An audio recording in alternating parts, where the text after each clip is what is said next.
Hey guys, welcome back to Reserved Investments on YouTube, and welcome to part 2 of my 6,000 subscriber Q&A series. We're going to get right in the questions, and spoiler alert, there's going to be a part 3 to this series, there's going to be a part 4, and most likely there will be a part 5. Now, for those of you that do not like these Q&A series, if that is you, I have no idea why you're watching this video, because as stated in the beginning and the title, this is part 2 of the 6,000 subscriber Q&A series. But if that's you, and maybe you stumbled upon this incorrectly, I'm here to tell you I will be uploading original content in between these Q&A series, because every time I do a Q&A, I get people that email me and tell me, Sean, I love the Q&A series. On the other end of the spectrum, I get people that email me and they tell me, I would rather watch original content than you taking the time to do all those Q&As that you do on this channel. Again, guys, this is my way to give back to a lot of the viewers and a lot of the subscribers that have stuck with me thick and thin and have reached out and asked questions that they want answered on camera. So I consider these to be very important for the growth and the health of this channel. So without further ado, we're going to dive into the first question. Sean, how do you see the popularity of digital collections shifting from physical collections? Well, first, let me answer this in one of two ways. If you're talking about NFTs, I really think right now NFTs are in a speculative bubble. I will state that very clearly. The future is very unclear as to where we go with NFTs. And also, I'm going to say it, I know a lot of you are going to hate me, automatic thumbs down on this video, even cryptocurrency. Right now with NFTs and cryptocurrency, it almost reminds me of what was occurring back during the dot-com era. And we all know how that turned out. Unless if you invested in Netflix, Amazon, eBay, PayPal, and a few others, you did okay over the coming years. If you were investing in companies like Pets.com, Gardens.com, Condoms.com, HotChicks.com, whatever it was, you most likely lost if it wasn't an investable concept that took off, i.e. Amazon, eBay, PayPal, Netflix, and the like. So I'm just stating that, in my opinion, NFTs, even cryptocurrency, are a little bit speculative and frothy at present time. Remember, when you invest in cryptocurrency, this is a side note, you are not investing in anything that has intrinsic value. You are pretty much investing in the gullibility that other people are going to look at that asset class and go, wow, I'm going to pay even more than what that person paid for his Bitcoin because it's going to go even higher. Not realizing nobody really uses cryptocurrency to buy anything. They just invest in it because we all know cryptocurrency only goes up in value, right? I'm sorry, that is fundamentally false. So that should answer both my views on cryptocurrency and NFTs. And there's a reason why I put this question first, because now a lot of the Timmies are going to get mad at me and they're going to drop off, and I will be left with just my core fans and people that want to hear me speak. To answer this from another perspective, and this is another question where I am going to attack the Timmies with. A lot of people come in the comment section and they try to troll me. And they say, ha, look at that Sean guy. He has a coin collection worth over $100,000. Doesn't Sean realize when they stop minting physical coins and currency, the value of that collection is going to crash? Then in their next breath, they'll tell me, I'm putting all my money in video games because when they stop making physical games, my collection is going to increase exponentially in value. Guys, you can't have it both ways. You can't come on this channel, pick a fight with me, and tell me, Sean, when the U.S. Mint, when the U.S. Bureau of Engraving and Printing stops printing coins and currency, the asset value of the coins that you have in your collection are going to fall because they're no longer in the public consciousness. Then attempt to argue that if they were to stop making video games, if all video games went digital tomorrow, meaning Sony, Nintendo, and Microsoft flipped the switch and there were no more physical games being produced, you can't tell me that that's going to usher in a new world of collectability in physical video game collections. You guys cannot have it both ways. You got to pick your battles carefully with me. For the trolls out there that like to come in the comment section or send me like a 5-paragraph email that I'm supposed to take the time to read when they're pretty much just screaming at me. Now, I'm going to answer this from my perspective. I honestly don't think that you should worry too much about, well, they're no longer making video games in physical form. Or on my end of the spectrum, they're no longer minting any coins or currency at all. Everything's digital. The whole government, everything is based on digital currency now. So as a result, there's no longer any quarters, dimes, nickels, pennies being minted. There's no longer any dollar bills, $100 bills coming out of the U.S. Bureau of Engraving and Printing, and everything has gone digital. I think the way that you guys need to analyze this is from the perspective, does the particular collectible in question have historical significance? And this is where a lot of the Timmys, Kimmys, and Poindexters stomp their feet and go, you're picking on video games, or you're picking on comic books, or you're picking on Pokemon cards, or you're picking on Magic the Gathering. And I have to say, this is precedent, guys. If you look at how these markets operate over the long term, if it's not historically significant, at some point, it's going to stop being important to collectors, to historians, to even speculators, and yes, to investors. And that's how you got to analyze these markets. Now, do I think, I want to give credibility here to video game collectors, Magic the Gathering collectors, Pokemon collectors, and comic book collectors. Do I think any of that's going to take place in our lifetimes? I'm 44. I'm going to be 45 at the end of this year. I honestly don't know. I do think video games over the next 5 to 10 years are going to go all digital. I would honestly venture to assume that if there is a PlayStation 6, that if there is the next Microsoft Xbox console, those most likely will ship without a media drive. I think Nintendo isn't there yet. Nintendo wants to get there, though, especially now that they have Bowser running the company. Pun intended. If you don't know who Bowser is, look it up. He is an actual person that runs Nintendo right now, ironically. And I think with him in charge, he does want to take it to a more digital future. So we have time yet, but I do believe, yes, it will matter when that transition takes place. And I will tell you, over the short term, if tomorrow the video game market went all digital, yes, it would cause a run-up in prices because the people that were alive, the collectors that really did cherish the physical editions, they will rush to purchase a lot of the games that they want in physical form. So there will be a little bit of bump up in prices in that market, but it will not maintain over the long term unless younger collectors are drawn to collecting physical versions of vintage video games. And that is key. You have to have the younger generation involved. And this is something that nobody wants to talk about. That's why I tell you guys, I give video game collectors a lot of props.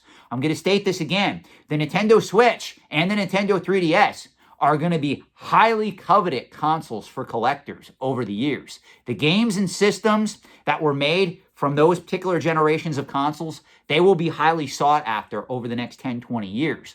But I would not be investing in them full force thinking that you're going to get gains out of that like you would in an S&P 500 index fund, like you would if you were investing in real estate. So I hope that helps clarify. There's going to be a lot of people that are also hoarding that stuff. I'm already seeing it happen.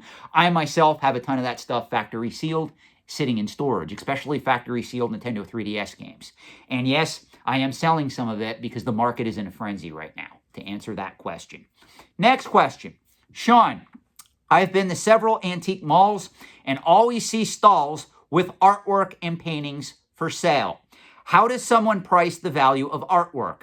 Is artwork at an antique mall generally even worth the money? Yes and no. I've heard stories where people have pulled a very valuable painting out of an antique mall. And I have heard stories where a lot of the dealers that mark up that stuff, mark it up exponentially, and they know it isn't as valuable as they're selling it for.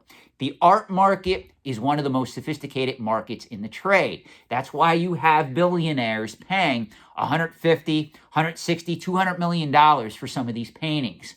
You have to be very careful and understand the difference between fine art and decorative art.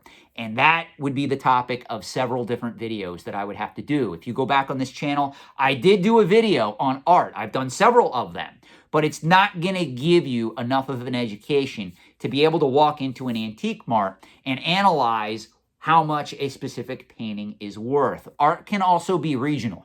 And I want to bring this up because it's very important. Some of you guys may know of certain local artists in your area that have a cult following. So if you live in like LA, or even if you live in rural Kentucky, or if you live in London, or if you live in Tokyo, Japan, there may be certain artists that have created art that does have a lot of value in that region. So if you buy it, you could flip it in that region or area for a tremendous profit. I will be doing more videos on art. The art market, though, is very hard to analyze. It's very hard to understand if you don't have any experience in that market. Again, art is a very sophisticated market in the antiques and collectibles trade. You often hear me talk about coins and antique furniture. Art is several steps above those markets. I mean, you're talking one of the top tier sophisticated markets in the overall trade, where there are people that get paid buku bucks to analyze that market. In fact, I'm friends with a very eccentric art collector out in California. If you guys pay attention to any of the previous videos I've done on this channel, I talk about an Andy Warhol painting that I flipped. I paid $80,000 for it and was able to flip it for well over 100 and some. And I talk about that story. Well, the person that got me that painting was a very eccentric collector who is very well known. And he's a dealer in these markets. And he tells me a lot of stuff about the art market that just makes my head spin. I mean, I am not at his level by any means. So I just want to put that out there. If you are thinking of getting into high-end art, just know, or even low-end art, it is a bitch to appraise. It is a very sophisticated market. So my advice to you would be to proceed with caution. Next question. Do you think comic book art is investable? I'm specifically looking at original pieces from Bruce Timm, as I'm a huge fan and have seen his prices on heritage auctions consistently rise. Be careful when you use the terms consistently rise. No asset class in the antiques and collectibles trade goes up exponentially. So I just want to caution you, if that's the reason you're thinking of buying his artwork, I don't have a crystal ball. I can't tell you what the future value of his art is going to be. What I will tell you is, right now, all these markets are on fire. Be very careful if you are spending any considerable amounts of money on antiques and collectibles at present time. Now, I'll answer your first question first. Do you think comic book art is investable? Yes, to a certain degree. Again, don't hate me for saying this, but I do have to state it. Comic book art is not on the caliber of $100, $200 million art that you see being pursued by the billionaire class. I want to make that very clear. That doesn't mean it's any less significant. I'm just stating that you really can't compare original comic book art to that of a true Picasso or a Van Gogh or a Monet. Let's be realistic here. Now, with that being said, it is investable. It is a limited, scarce commodity, especially if you are going after true vintage original comic art. Meaning, if you're going after the stuff that came out before the 1980s, that is the stuff that is truly sought after. And the reason for that is a lot of the artists that produced art in the late 1990s to present day to the 2000s, that art was immediately saved after they created it. The stuff that was created back in the 40s, 50s, 60s, 70s, to a lesser extent, a small portion of the 1980s, the artist would draw that particular piece, they would use it, and a lot of them got thrown out, a lot of them got damaged, and as a result, that's why that type of artwork is particularly rare and valuable, especially if it is a coveted piece. Now, going back to your question on Bruce Timm, yes, I do think over the years, his pieces will have value to comic book art collectors.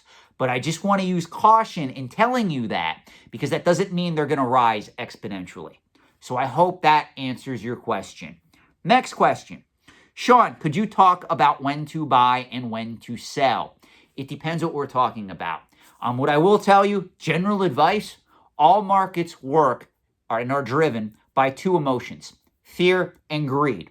So buy when prices are low, sell when prices are high. Don't pay high prices thinking that these prices are going to go even higher.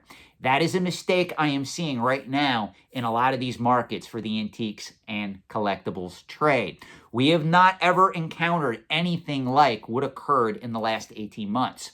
There's a lot of people that were stuck indoors. There's a lot of people that got free stimulus money. There's a lot of people that are really trying to connect with less stressful things in their life. And a lot of that centers around collecting.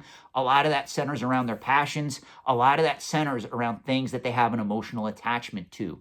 And unfortunately, when people start to operate out of emotion rather than logic, rather than reason, that's when people spend money on stupid things. So as I said before, I truly believe a correction is going to hit a lot of these markets over the coming years. And when it hits, it's not going to be a crash, but it's going to scare a lot of people who are investing in these markets regularly, because now they're going to see, oh my gosh, that particular comic book or that particular coin or that particular Magic the Gathering card or that particular video game or that particular Pokemon card, it dropped in value. I've never seen anything like this. This doesn't compute. These markets are supposed to go up exponentially in value year after year. It's not happening. What do? Well, I'm going to panic sell everything that I have. And that will most likely happen. A lot of speculators, even collectors, got wiped out. I've said this before. When the Beanie Baby bubble burst back in the mid to late 1990s, when that occurred, it took out a lot of other collecting categories that were riding high with it. And this is something that nobody else wants to talk about. People on YouTube that are hype driven, they don't want to have this conversation because it's uncomfortable. Now, it's true.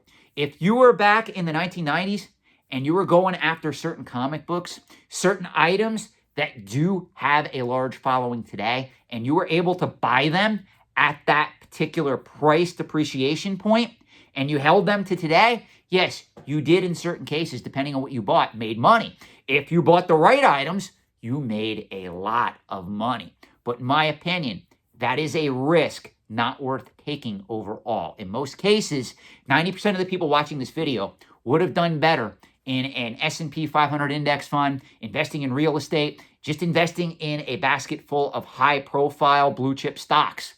So you have to be very careful how you analyze these markets. So in my opinion, right now, in most collecting categories, is a wrong time to buy with few exceptions. If you want to sell right now, I encourage a lot of people. Some of you guys come to me, Sean, I quadrupled my money. And I tell you, if you want to sell, now's the time to do it. Now's the time to take some of those gains, get yourself set up financially, buy some real estate, have some real assets.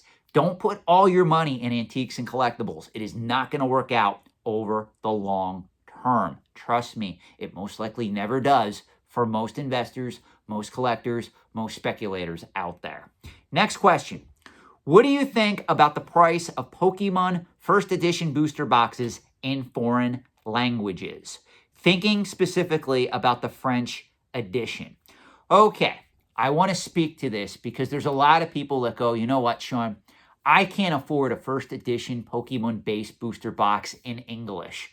I'm going after a French edition or a German edition or whatever other editions are out there. I'm going to invest in it. What are your thoughts? My thoughts are, in all honesty, it is a bad idea because most of these collectors that are paying a high value for these booster boxes, even for Magic the Gathering booster boxes, they live in the United States and they want English language versions. Now, there are certain exceptions. Obviously, we all know Pokemon hails from Japan. So if you want to try to find coveted factory sealed Japanese booster boxes to invest in, there is kind of a reason to actually fathom that idea and actually expand on it and possibly get into that market as well. But the Japanese, they're not like us over here in America that are right now paying crazy prices for vintage Pokemon cards, factory sealed booster boxes, graded video games, all this other stuff. Most of this collecting is cultural in pursuit.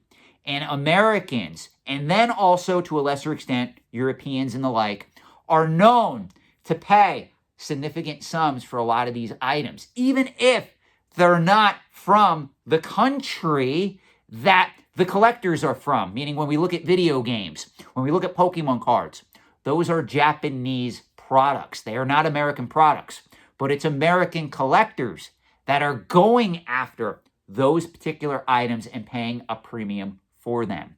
So this is something you got to keep in mind when you analyze these markets, guys. People go where the money is. And right now, the money, I hate to say it, is in English version or English language booster boxes. I don't expect that to change. Now, will there be some price appreciation in the French, German, what have you, language version booster boxes over the years? Yeah, quite possibly. What may happen is more English collectors, more US collectors may go, you know what, I'm not paying $500,000 for that vintage Pokemon booster box when I can get the French version for 50, 60, 70 grand in certain instances. So they may put money in that particular collectible, causing it to rise as a result. Simple supply and demand. But overall, I would not advise this as a prudent investment strategy. Hope that helps. That concludes part 2 of the 6,000 subscriber Q&A series. Thank you for joining me. I hope you had a great night.